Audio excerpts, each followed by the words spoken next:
Julia Barreto hindi daw magaling umarte sa Unhappy For You ayon daw kay OG Diaz. OG nagpaliwanag. Si OG Diaz ay nakaranas ng matinding batikos mula sa mga tagahanga ni Julia Barreto matapos niyang hindi banggitin si Julia sa kanyang Instagram post tungkol sa pelikulang Unhappy For You.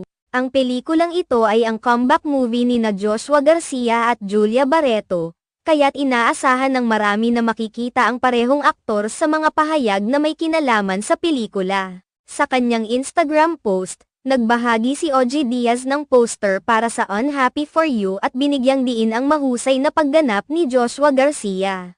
Ang caption ng kanyang post ay pumuri kay Joshua at nagsabi ng magagandang bagay tungkol sa kanya. Subalit, ang pinakadakilang isyu na lumitaw ay ang hindi pagbanggit ni OG kay Julia Barreto sa kanyang post. Ito ang nagbigay daan sa hindi pagkakaintindihan at pagbatikos mula sa mga taga